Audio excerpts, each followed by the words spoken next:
이번에 동현 씨를 부르게 된 이유는 이제 다시 하겠습니다. 일단 오늘 동현 씨를 부른 이유는 이제 저희가 조금 더 세나주 안에서 좀 파생 콘텐츠가 있으면 좋지 않을까 해가지고 네네. 기획을 제가 한번 해봤는데 3화 때 했었던 음지의 수의사 느낌 있잖아요. 네네네. 근데 좀 그런 느낌보다는 어차피 저는 진짜 아무것도 모르는 면허만 딴 0년차 수의사니까 네.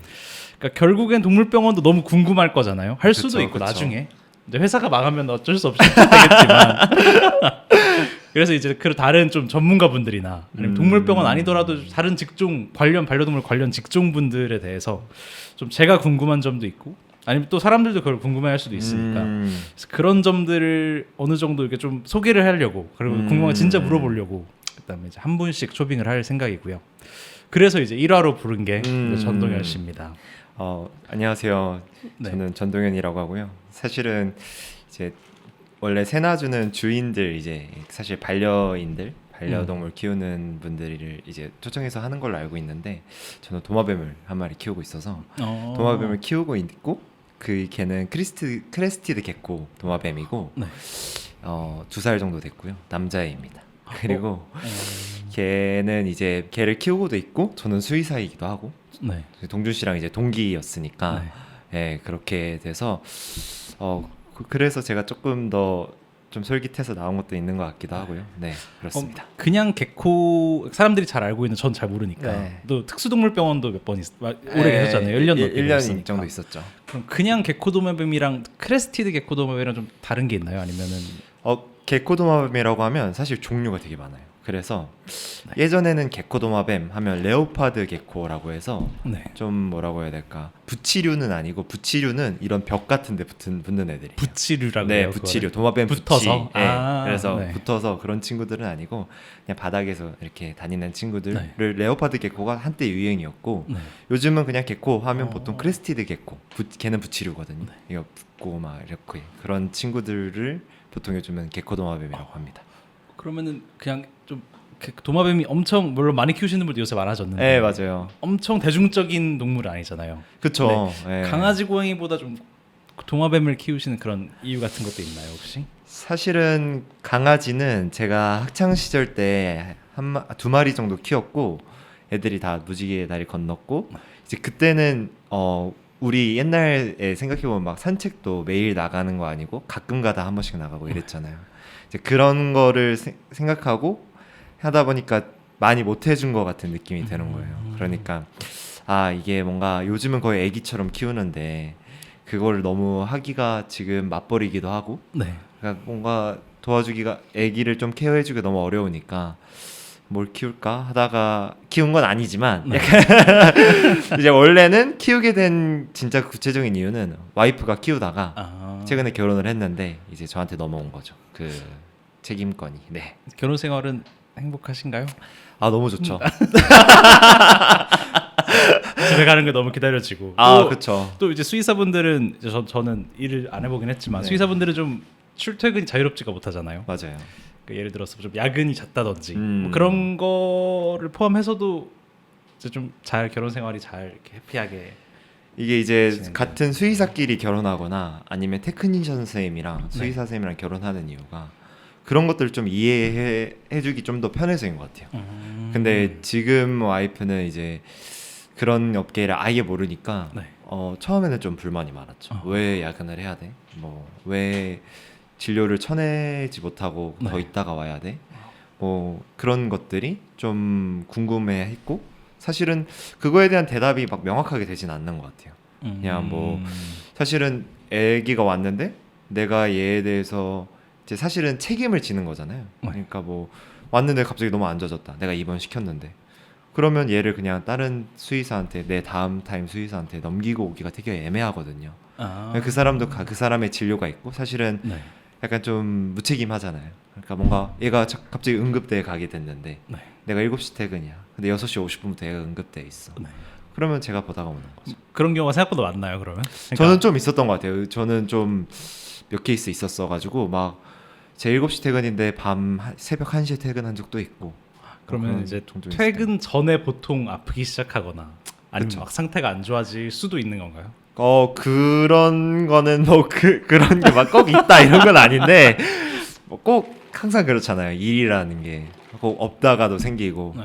뭐 먹었다고 제가 항상 보던 애가 뭐 잘못 먹었다고 7시 퇴근인데 6시 반에 온다거나 네. 뭐 6시 반에 전화 와서 이제 온다고 한다거나 그러면 이제 조금 애매해지는 상황이 오는 거죠. 네.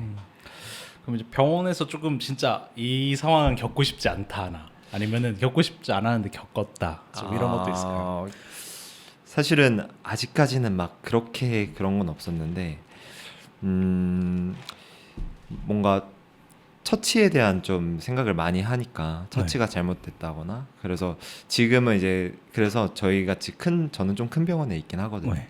큰 병원에 있을 때는 서로 이제 디스커션하고 어떤 약물 용량이나 이런 것도 서로 확인을 해주는 것 같아요. 근데 예전 병원에 있을 때는 그런 게 저 포함 수의사가 4명이었기 때문에 그때는 그런 게 좀 각자가 바쁘니까 그런 거 할 때 좀 더 세밀하지 못했다. 그렇다고 뭐 잘못한 적은 없지만 그게 만약에 뭐 예를 들어서 내가 10 줘야 되는데 용량을 100 줬다. 이러면 진짜 난리 나는 거거든요.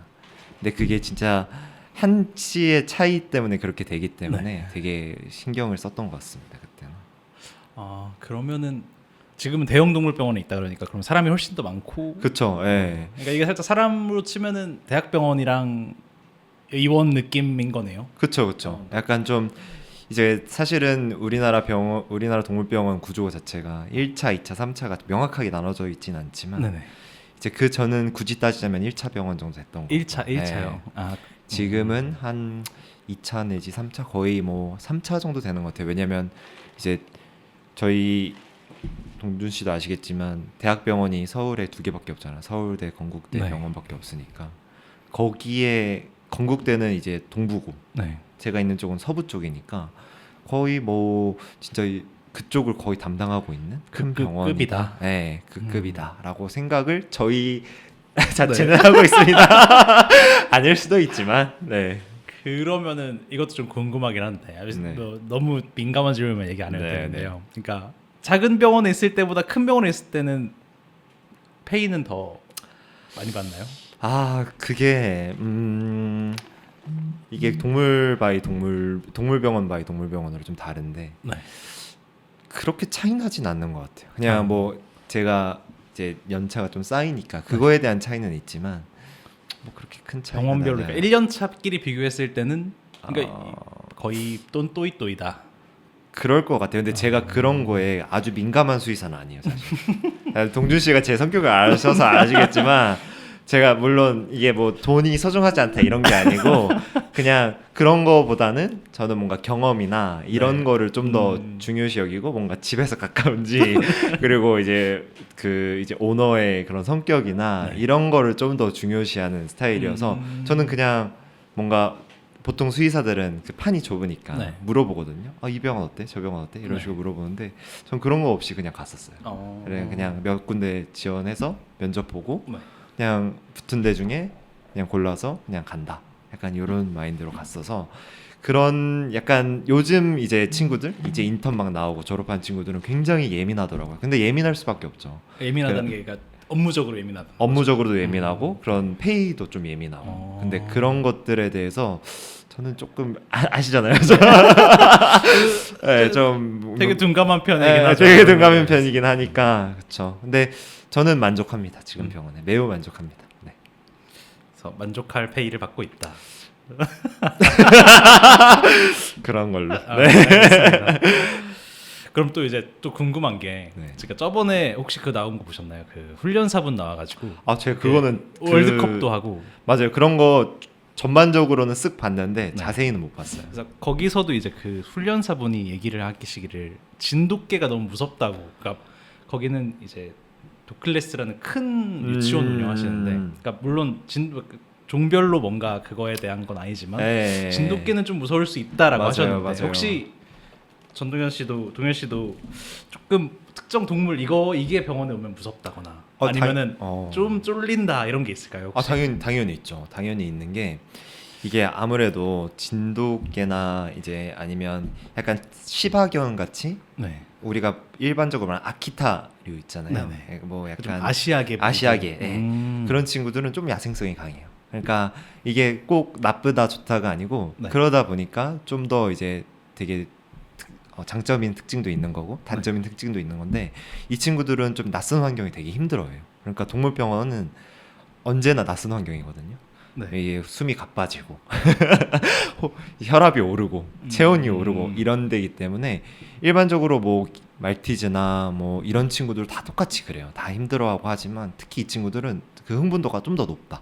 그러니까 흥분도가 높으니까 이런 걸 표출을 할 때 조금 더 공격적으로 나올 수도 있다. 힘들다. 네, 그리고 크기도 일단 전반적으로 크잖아요. 뭐 예를 들어서 말티즈나 치와와 이런 친구들은 물면 당연히 아프긴 한데 네. 물어도 그냥 뭐 상처 났네 소독하고 뭐 그냥 그렇게 하면 되는데 진돗개는 일단 크니까 이 친구들이 물어도 아픈 거죠. 일단 크기에서 압도당하는 것도 있고 두 번째로는 좀 더 흥분도가 좀 더 높은 것 같다. 왜냐면 진돗개는 네. 중형견인 건가요? 그쵸 중형견 정도 되는 것 같아요. 제가 보기에는 왜냐면 요즘에 리트리버나 말라뮤트버 이런 친구들 오면 막 40kg, 50kg 막 진짜 큰 애들은 70kg 막 이러거든요. 네. 그런 거 보면은 한 중형견 정도 되는 것 같습니다. 이제 반대로 진짜 특이한 반려동물을 키워본 적이 그러니까 진료해 본 적이 있다라고 하면은 나는 이것까지 진료해봤다. 아, 또 특수동물병원에 계셨으니까 네, 그죠. 희한한 거 엄청 많이 왔을 것 같거든요. 일단은 제일 기억에 많이 남는 거는 그 돼지. 우리가 일반적으로 그 큰 돼지 있잖아요. 사육하는 돼지요? 사육하는 돼지는 아니고 이게 이제 저도 그거를 잘은 모르는데 네. 이제 우리가 작은 돼지 종류를 사도 걔네가 잘 먹으면 그 사육하는 돼지만큼 큰데요. 네. 그래서 저번에 그 이제 제가 그 특수동물병원에 있을 때 큰 돼지가 이제 중성화를 하러 왔었어요. 근데 그 친구가 네. 거의 한 90kg, 그러니까 100kg 이거는- 됐던 거죠. 말 끊어서 죄송한데 네. 이거는 그러면은 사육하는 게 아니고 집에서 키우는 그쵸. 집에서 키우는 돼지인 돼지이고 그 친구 이름도 있었습니다. 뭐 이름이 뭐였는지 기억이 안 나는데 아무튼 베이브 잘 기억이 안 나요. 그래서 그 친구를 제가 이제 키가 좀 있고 하니까 네. 그 이제 제가 보정을 하는데 네. 제가 진이 빠진 거예요. 그 친구 보정하다가. 그래서 이렇게 딱 잡고 있었는데 앉아가지고 저희 병원에 이제 외과 과장님이 그게 너무 웃겼는지 병원 핸드폰으로 저를 이렇게 딱 찍으신 거예요. 그래서 그 핸드폰의 배경화면이 그 친구랑 저랑 진 빠진 표정으로 있는 게 병원 핸드폰 배경이었습니다. 그럼 중성화만 하러 온 거네요 돼지는. 그쵸, 아픈 그쵸. 건 없고. 네네네. 좀 별로긴 한데 이거는 뺄게요. 수의사가 된 계기나 영감은 무엇인가요? 저 먼저 양심 발언하자면 저는 흘러 우리는 됐습니다. 서로가 알잖아요. 우리가 어쩌다가 여기서 만나게 됐는지. 네. 저는 근데 좀 강아지 고양이를 워낙 좋아하기도 했었고 네. 특히 강아지를 좀 많이 좋아했던 것 같아요. 키우다 보니까 어렸을 때부터 수의사하기도 하고 싶기도 했고. 근데 뭐 제 그- 1 선택지였다. 그쵸. 옛날에 제가 그래가지고 최근에 이제 이사를 하면서 고등학교 때 그런 걸 보니까 네. 그 장래희망을 적잖아요. 수의사라고 써놨더라고요. 그래서 어. 이건 좀 나도 몰랐는데 이렇게 말한 대로 될 줄 알았으면 좀 더 대단한 걸 적을 대통령 이런 걸 적을 걸. 근데 저는 좀 그랬고 뭐 사실 근데 그때는 잘 몰랐죠. 이게 뭐 어떤 세계가 있고 네. 뭔가 이런 식으로 내가 직업을 갖게 되고 이런 식으로 이렇게 일하게 되고 할 줄은 전혀 몰랐고 이게 뭐 그때 뭐 뜨는 유망 직종이다 이런 것도 전혀 없었어요. 저 네. 아까의 연장선상이긴 하지만 저는 그렇게 계획적이지 않습니다.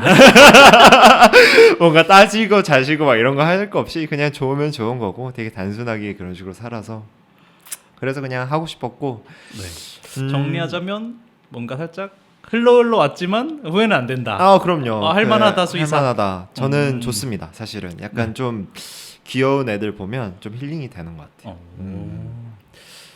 그러면 여기서 파생 질문으로 보람을 느낍니까 진짜? 많은 수의사분들이 저는 안 해봤으니까 잘 모르거든요. 그러니까 제일 보람 느낄 때, 제일 기분 좋을 때, 제 생각에는 보호자분이 맛있는 거 사오실 때 아닌가요? 그럼 진짜 기분 좋죠. 근데 되게 요즘 많이 사다 주시고 너무 진짜 애기처럼 본인 네. 애기처럼 다들 생각하셔가지고 너무 잘해주시고 너무 수의사들한테도 잘해주고 대부분 그러세요. 그리고 이제 수의사들이나 테크니션들도 네. 어떻게 보면 약간 이 직업을 선택하게 된 게 네. 진짜로 보통은 강아지 고양이가 너무 좋아서거든요. 그러니까 뭔가 하나라도 더 해주고 싶은 사람들이 많아요. 그러니까 뭐 내가 처치를 하나라도 더 해주고 싶고 뭔가 보호자들이 알게 모르게 하나라도 더 해주고 싶고 이런 분들이 많아서 그래서 그 아까 연장선상의 얘기를 하자면 내가 이 친구를 책임진다라고 네. 했을 때 야간 근무를 뭔가 어떤 페이가 더 나오지 않아도 네. 그냥 더 하게 되는 거죠. 왜냐면 내가 얘를 책임지고 있고 강아지 고양이를 너무 좋아하니까 그거에 대해서 그렇게 생각하시는 분들이 많다고 생각하고 있습니다. 저는. 아, 되게 네. 되게 착하게 잘 네네. 잘 얘기를 해주셨네요. 네. 그러면은 예를 들어서 좀 엑스트라 처치를 해야 되면 다른 음. 약이나 아니면 영양제를 좀 더 주려면 좀 원장님 몰래 줄 수도 있죠? 일반적으로는 그냥 얘기를 해요. 그러니까 뭐 네. 예를 들어서 보호자님이 비용 부담을 많이 느끼시지 않는다. 네. 좀 느끼셔도 일단은 얘기는 합니다. 이런 처치가 필요합니다. 라고. 근데 뭐 예를 들어 이런 게 있어요. 뭐 신장약은 네. 이제 동준 씨도 아시겠지만 잘 모릅니다. 네. 신장약의 종류가 많은데 네. 신장은 한번 망가지면 되돌릴 네. 수가 없어요. 신장은. 네. 그러면 우리가 주는 약들은 보통 신장이 더 나빠지지 않게 해주는 약들이에요. 예를 들어서 인흡착제라던가 네. 아니면 뭐 인도흡착제 뭐 이런 것들 뭐 그런 것들을 보통 우리가 줍니다. 그러니까 치료라기보다는 증상 완화인 건가요? 그러면 증상 완화 아니면은 대증요법? 그쵸 대증요법인데 좀 강한 대증요법인 거죠. 근데 그런 것들을 주는데 뭐 예를 들어서 요즘 논문들에 뭐 우리가 원래 쓰던 어떤 약은 그렇게 효과가 있는지 잘 모르겠어 라고 하는 뭐 최신 트렌드가 있다. 근데 내가 보는 친구가 지금 신장 질병이 있어서 지금 입원을 했어. 그럼 그때는 고민이 되잖아요. 네. 내가 이 약을 줄까 말까. 근데 이거는 그렇게 큰 도움이 되는지는 모르겠어. 지금 도움이 되는 약은 다 들어가고 있고 근데 내가 이 약을 처방할 땐 수가를 또 올려야 돼. 그럼 그때는 돈을 고민을 올려야 하는 된다고. 거죠. 네, 수가를 올려야 되고 이게 큰 도움이 되는지는 모르겠는데 그러면 되게 고민이 되는 거죠. 네. 수의사로서. 그럼 보호자한테도 그런 얘기는 이제 하기는 하죠. 이게 나는 이런 걸 좀 더 도와주고 싶어서 하고 싶은데 이게 수가가 좀 더 올라갈 거다. 근데 보호자가 싫다고 하시면 네. 그때부터 진짜 고민이 시작되는 거죠. 빼야 되나 말아야 되나. 빼야 이게 되나 살짝- 말아야 되나 아니면 내가 원장님한테 좀 양해를 구해서라도 네. 이거는 그냥 좀 주고 싶다라고 네. 하면 좀 할인해서라도 들어가기도 하고 그런 식으로 그러니까 하는 거죠. 이게 진짜 필수 가격이랑 실은 어떻게 보면 가격이랑 효과랑의 좀 싸움인 거네요. 그쵸. 근데 이게 사람이랑의 차이점이 또 그런 느낌인 걸까요? 이제 그거랑 좀 다른가요? 글쎄요, 제가 사람은 사실 잘은 모르겠는데 뭐 비슷하지 않을까요? 근데 뭐 사람은 그래도 이런 보험 체계가 잘 되어 있다 보니까 제가 알기로는 그냥 웬만하면 다 수가 청구를 하는 걸로 알고 있거든요. 왜냐면 그 거의 다 개인이 써있으니까. 맞아요. 개인이 부담하는 비용 자체가 그렇게 높지 않고 공단에서 많이 도움을 받으니까. 근데 강아지 고양이는 그렇지 않다 보니까 그냥 그런 거에 대한 생각을 좀 하게 되는 것 같아요. 만약에 정말 그런 비용 부담이 없으면 그냥 다 줄 것 같아요. 왜냐면 사실 안 줘서 안 좋을 약들은 없으니까. 그러니까 뭐 그런 것들은 당연히 생각을 하죠. 이제 컨트라 인디케이션이라 해서 이거 두 개는 서로 같이 주면 안 된다. 이런 것들은 당연히 생각을 하지만 그런 게 없으면 당연히 다 주고 싶죠. 근데 그런 게 없으면 최대한 주고 싶은 마음이다. 그쵸. 그건 거죠. 맞아요. 알겠습니다. 그리고 또 좀 물어보고 싶었던 게 네. 네, 저는 항상 뭐 동물이 너무 귀엽고 좋긴 한데 전동현 씨는 훨씬 좋아하시잖아요. 저는 많이 좋아하죠. 네, 많이 좋아하시는데 그러면 이렇게 평소 너무 동물을 좋아하니까 네. 수의사로 일하기 좀 힘든 부담감이 있지 않나요? 그러니까 소아과 의사 선생님들 인터뷰 들어보면은 진짜 아니면 과수원 사장님들 얘기 들어보면은 과일 좋아하는 사람들이 과수원하면 안 된다 그러잖아요. 항상 진짜 맛 좋고 예쁘게 생긴 건 다 팔아야 돼. 결국 과수원 하면서 남는 거는 못생기고 벌레 먹은 거밖에 다 먹을 수 있는 게 없으니까 뭔가 그거랑 살짝 다르지만 비슷한 느낌으로 수의사도 동물 너무 예쁘고 사랑스러운 애들만 보고 싶은데 항상 아프고 기운 없는 애들이 거의 훨씬 많으니까 그거로서 느끼는 좀 부담감 같은 게 있나요? 막 부담감까지는 아닌 것 같고 이제 아무래도 귀엽고 이제 이쁜 애들도 많이 와요 요즘. 근데 뭐 새로 분양받았어요. 접종하러 오고 막 근데 그런 친구들은 그냥 금방 가요. 접종 놓는데 얼마 안 걸리잖아요. 네. 뭐 체온 재고 기본적인 바이탈 좀 체크하고 접종 놓고 좀 기다리다가 뭐 과민 반응이 있는지 보고 그리고 가는 건데 뭐 진짜 빠르게 하면 과민 반응도 집에서 봐달라고 하고 그냥 네. 집에 가는 건데 그럼 뭐 기껏해야 한 뭐 15분에서 20분 그렇게 걸리는 거고 진짜 안 좋은 애들은 입원을 하잖아요. 네. 그럼 그런 친구들은 이제 애초에 안 좋죠. 근데 이제 들어올 때부터. 들어올 때부터 막 원래는 문진을 하고 우리가 들어오는데 네. 얘가 너무 안 좋다. 그러면 그냥 들어와요. 응급실 응급실처럼. 오는 예. 느낌이구나. 얘 좀 봐주세요. 그래서 그냥 누군가 수의사한테 그런 테크니션 선생님이나 아니면 그 밑에서 이제 네. 안내해 주시는 선생님들께서 애들끼리 데리고 올라와서 그냥 던져주고 가세요. 그러니까 이렇게 수의사한테 안겨주고 가시는 거죠.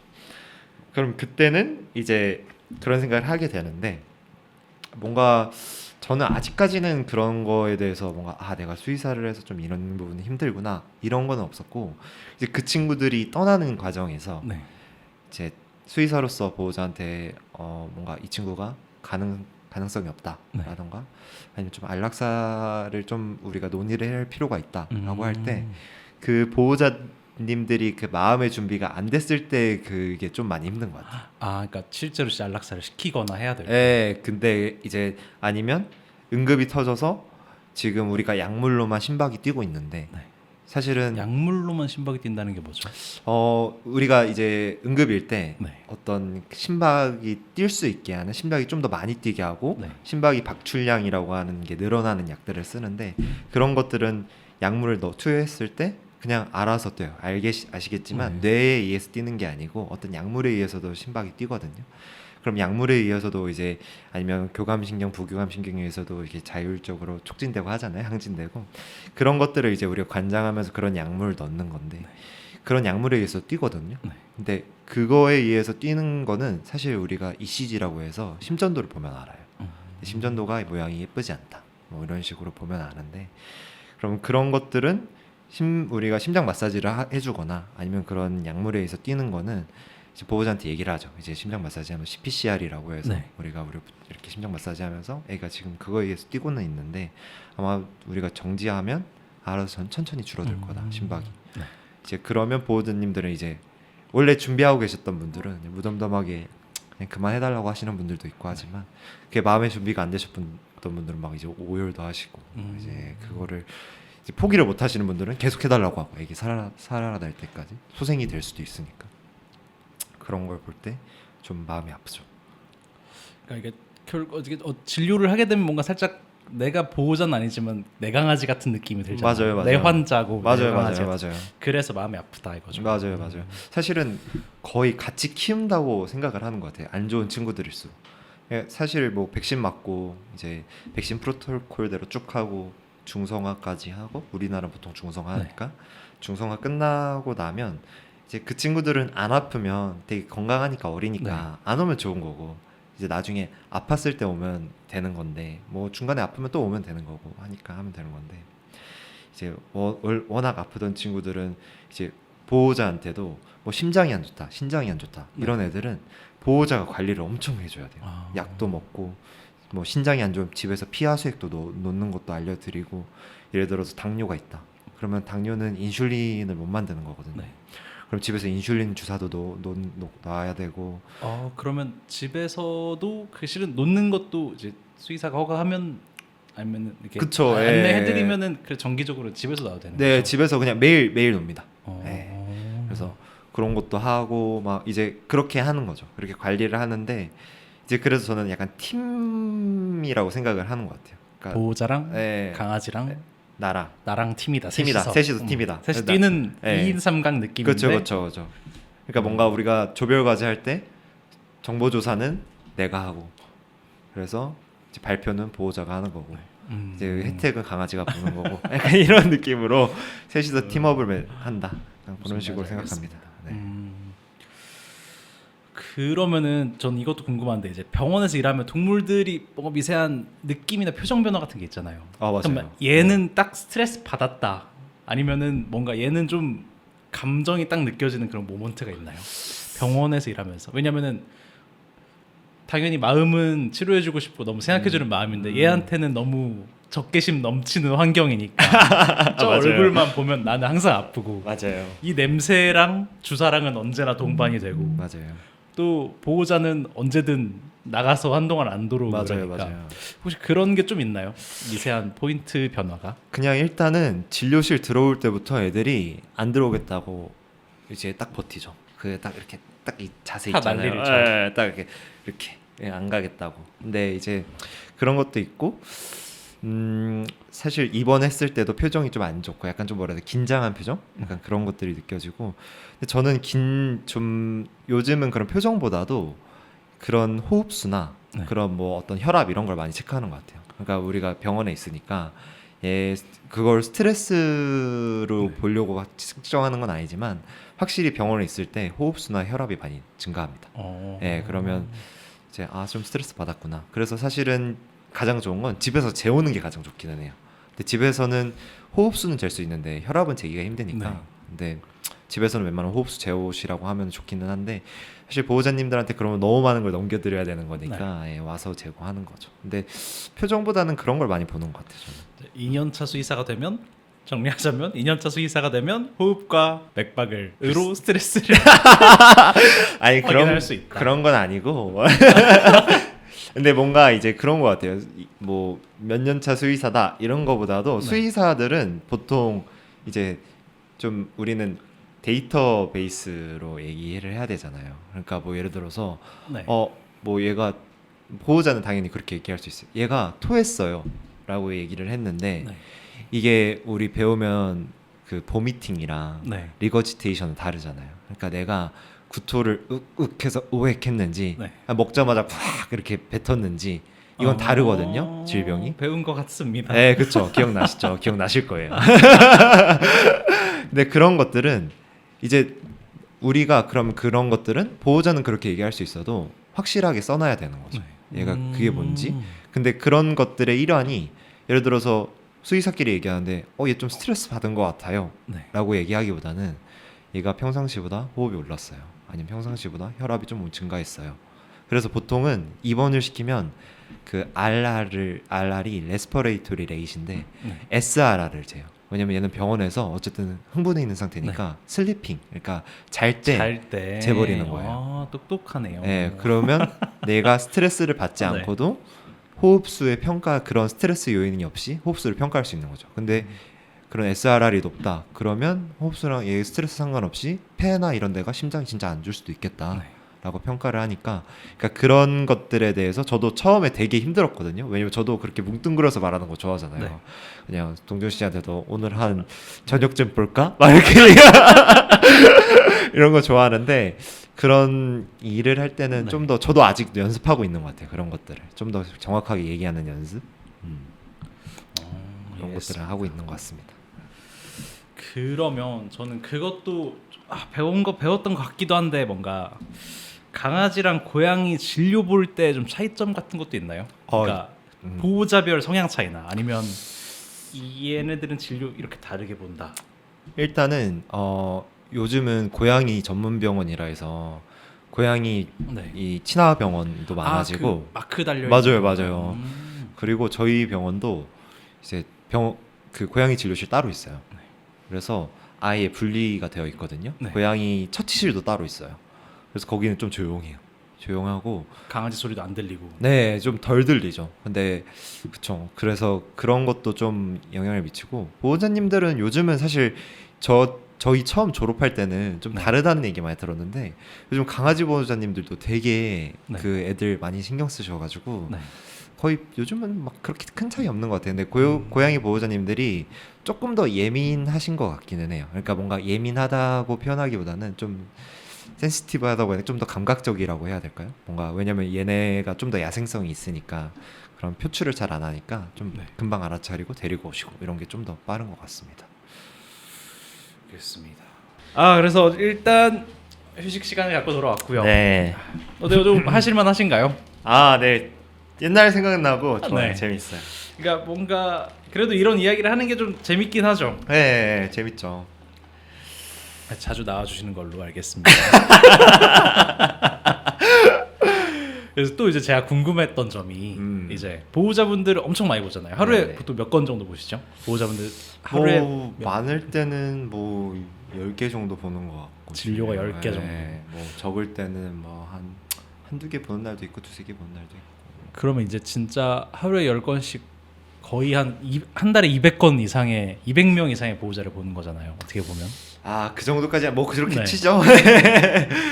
그럼 이제 보호자별로 좀 이렇게 성향들이 다 강아지를 키우는 보호자분들이랑 고양이를 키우는 보호자분들이랑 아니면 이제 특수동물을 키우는 보호자분들이랑 좀 그 성향 차이가 조금씩 있을 것 같은데 혹시 그런 것도 있나요? 그러니까 어느 정도 통계적으로 강아지 보호자분들은 좀 이러시더라.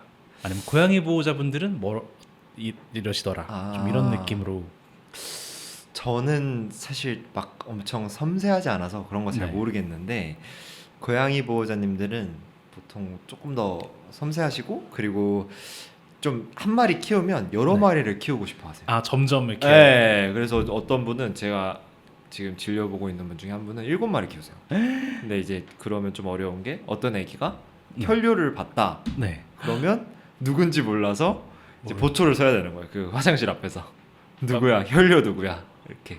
그러니까 화장실도 그런 친구들은 이제 화장실도 한 화장실을 여러 마리가 같이 쓰는 거죠. 그렇게도 하시고 보통은 우리가 고양이 화장실을 쓴다 그러면 네. n+1이라 그래요. 고양이가 n마리라 그러면 n+1 개를 준비해 달라.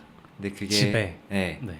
근데 현실적으로 7마리면 8개를 준비해야 되는데 그게 현실적으로 어렵다 그러면 좀 큰 걸로 이런 식으로 가는데 아무래도 그런 거겠죠. 근데 그게 뭐 n+1이라는 게 뭐 뽀삐 거, 네. 뭐 누구 거 이렇게 하는 게 아니고 그냥 그만큼 있어야 애들이 자유롭게 왔다 갔다 할 수 있다 이런 의미인 거죠. 그럼 고양이가 예를 들어서 3마리인데 3마리를 키우는데 화장실이 3개, 4개예요. 그러면은 스페어 하나 두고 각자 전용 화장실을 쓰는 게 아니고 이거 왔다 갔다 왔다 하는 갔다 거죠. 하면서 쓰는 예. 거야. 근데 뭐 이해했습니다. 그런 애들도 있긴 한데 보통 왔다 갔다 하는 거죠.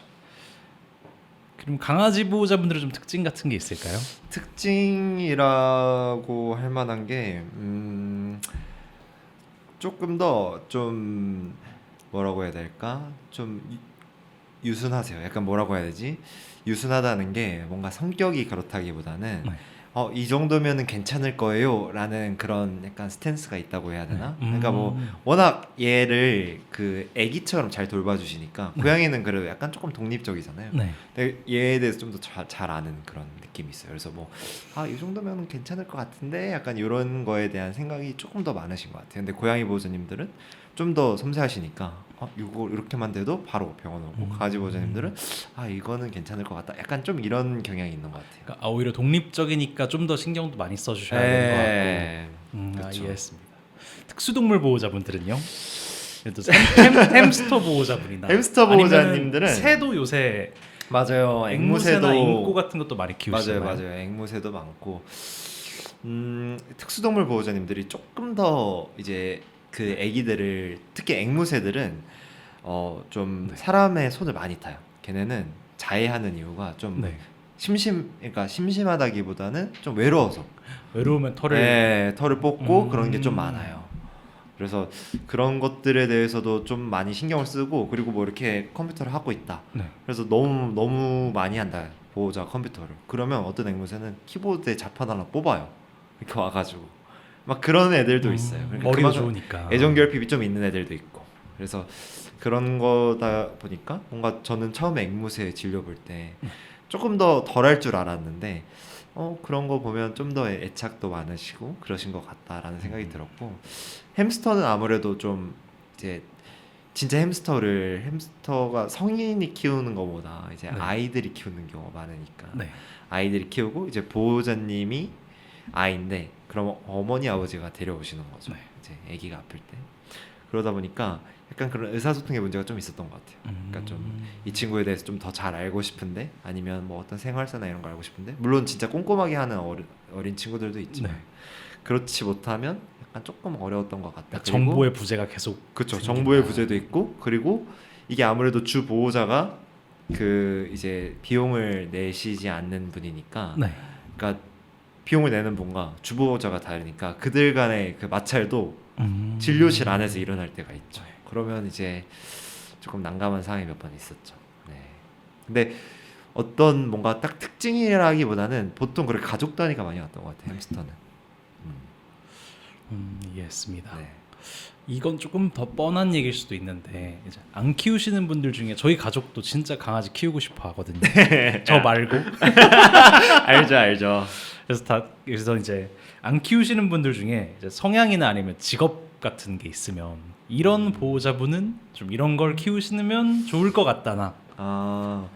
뭐 약간 요즘은 네. 개고양이만 많이 봐서 그렇긴 한데 보통 집에서 잘 안 계신 분들 있잖아요. 뭐 네. 막 아주 막 일주일 이상 집을 비운다 이런 건 당연히 안 되지만 네. 뭐 한 하루 이틀 정도는 뭐 내가 뭐 스튜어디스나 아니면 뭐 기장 이런 거다 네. 뭐 아니면 뭐 내가 야근이 좀 많은 업무다 이런 분들은 웬만하면 고양이가 낫죠. 고양이들은 조금 독립적이긴 해서 그러니까 보호자가 없는 거에 대한 불안감을 아주 크게 느끼진 않거든요. 네. 그런 것도 있고 강아지들은 진짜 거의 계속 신경 써줘야 되고 차라리 그래서 강아지, 고양이 이렇게 하는 것보다 그 종 따라 조금 다르거든 또 성격이. 그래서 뭐 셔틀랜드 십독 같은 강아지들은 네. 조금 더 독립성이 강한 약간 고양이 같은 성격이거든요. 그렇다고 해서 아주 고양이는 아니고 그러니까 그 친구는 조금 혼자 있어도 괜찮고 오히려 만지는 걸 너무 또 그런 만져주면 상황이 싫어하고 그런 애들도 있고 뭐 고양이인데도 외로움을 좀 많이 타는 친구가 있고 해서 일반적으로는 이제 집에 많이 안 계신 분들이 고양이 키우시면 좋기는 한데 네. 그쵸 우리가 서양별로도. 그쵸 이렇게 견종이나 애들 개체 차도 있고 할 테니까 그래서 좀 그런 게 중요한 것 같아. 내가 애기를 어떻게 판단하는 것보다 그냥 얘는 이렇다라고 하는 게 조금 필요한 것 같아 성격적으로. 그러니까 그러니까 좀 개체 개개별로 맞아요, 성격을 맞아요. 파악을 해야 되고. 네. 무슨 말인지 이해할 것 같습니다. 근데 그런 거 파악하는 것도 혹시 좀 뭐 그런 게 있나요? 파악을 하는 항목이라든지 뭐 MBTI처럼. 제가 네. 있다고 들었는데 제가 그것까지는 잘 몰라요. 근데 음. 뭐 이제 성격 검사까지는 아니고 뭐 이제 최근에 뭐 충북대인가 네. 거기서도 충북대 수의대에서도 뭐 이제 강아지 뭐 정신 쪽으로 뭐 그런 것들 이제 하고 한다고 들었는데 자세히는 모르겠습니다. 근데 그냥 보호자가 그래서 느끼시는 거를 네. 뭔가 누군가한테 얘기할 수 있을 정도면 저는 충분하다고 생각합니다. 얘는 뭐 이러면 좀 싫어해요. 제 고양이 환자 중에 팔 만지면 죽어라 싫어하는 애가 있거든요. 뭐 팔을 만지고. 네, 근데 우리가 라인을 잡으려면 팔에 잡아야 되니까 그런 친구들은 이제 보호자도 모르죠. 왜냐면 팔 만질 일이 얼마나 있겠어요. 애기 그냥 이렇게. 근데 쓰다듬으면 등 등을 하고 쪽으로. 하니까 근데 병원 왔는데 팔을 만졌는데 네. 얘가 너무 청색증이 오는 거예요. 그 청색증이 뭐냐면 너무 막 그 이렇게 숨 쉬니까 너무 네. 싫어서 막 혀가 파래지고 막 이런 정도로 이제 스트레스를 받아. 관류가 잘 안 되는 거니까 뭔가 산소 공급이 잘 안 되는 수준으로 그래서 그 친구는 이제 써놓죠. 이제 그 저희 동물 그 차트에다가 팔을 만지면 안 돼. 네, 팔 만지면 매우 싫어합니다. 그러면 그 친구는 앞으로 진료 볼 때 최대한 팔 안 만지고 진료 볼 수 있는 방향으로 가는 거죠. 체열도 목에서 하고 뭐 예를 들어서 혈압 같은 것도 웬만한 팔은 싫어하니까 뒷다리에서 하고 이런 식으로 하는 거죠. 팔이라고 하는군요. 앞발이 아니라. 네, 앞다리. 네. 앞다리라고 하는데 저는 보통 팔이라고 해요. 네, 보통 앞다리라고. 보호자분들 설명하기도 그것도 좋기도 하고. 그렇죠. 팔 만지면 싫어해요. 이렇게. 동물병원. 저는 이제 동물병원에 대해서 아직 일을 안 해봤으니까 한 번도 일을 안 해봤으니까 환상도 있고 일하는 친구들 보면 항상 피곤에 쩔어 있고 물론 저희 일도 힘들긴 하지만 그래서 항상 뭔가 좀 어두운 표정으로 애들이 자꾸 바뀌는 거예요. 친구들이나 선후배들. 그래서 근데 동현 씨는 그래도 할만하다인 거죠. 이제 종합적으로 봤을 때 동물병원에서의 업무는 할만한데 이게 이제 그 이유를 알 것 같아요. 왜냐면 저도 그 이전에 동물병원 취직하기 전보다 살이 한 5, 6kg 빠졌거든요. 근데 그게 육체적 노동도 있고 정신적인 감정 노동도 있고 그런 것들이 좀 복합적인 것 같아요. 그래서 이게 좀 쉽지 않은 직업인 거는 맞는 것 같고 근데 요즘 안 그런 직업이 없긴 하잖아요. 그쵸. 그래서 이제 그 와중에 소소한 나만의 행복을 찾는 건데 그게 저는 이제 뭐 귀여운 애들 오면 한번 쓰다듬고 그리고 아까 말씀하셨던 대로 보호자가 좀 만족하고 진료 만족하고 저도 좀 만족할 만한 진료를 할 때 그때인 것 같아요. 그러니까 딱 치료 싹 해가지고 보낼 때. 아 그쵸. 근데 보통 그러면 좋은데 치료가 싹 안 되는 질병이어도 저는 네. 그래서 요즘은 진단을 위주로 좀 하는 것 같아요. 그러니까 사실 치료법은 네. 뭐 치료법도 어렵긴 합니다만 진단이 조금 더 어렵잖아요. 왜냐면 네. 강아지 고양이는 말을 못하니까 나 배가 어떻게 아파요, 배가 오른쪽이 아파요, 뭐 이런 게 뭐 안 되니까 그 진단만 어느 정도 돼도 치료에 있어서 큰 막 그 어떤 난이도로 봤을 때 진단이 조금 더 어렵다. 아 오히려 치료보다는 어떤 병인지 예, 알아내는 게. 뭐 어디가 안 좋은지. 예. 그래서 만약에 진단이 안 내려지면 우리가 대증 처치라고 하는 그런 뭐 네. 수액을 준다거나 뭐 이제 바이탈이라고 해서 뭐 심박을 유지한다거나 체온을 유지하는 위주로만 하는 거죠. 일단 동물병원 이야기 너무 흥미로웠습니다. 이런데 소감이 어떠셨어요? 아 너무 재밌었고 오랜만에 진짜 오랜만에 만났잖아요. 네. 제 결혼식 이후로 처음인 것 같아요. 맞죠. 네. 결혼식 이후로 처음이죠.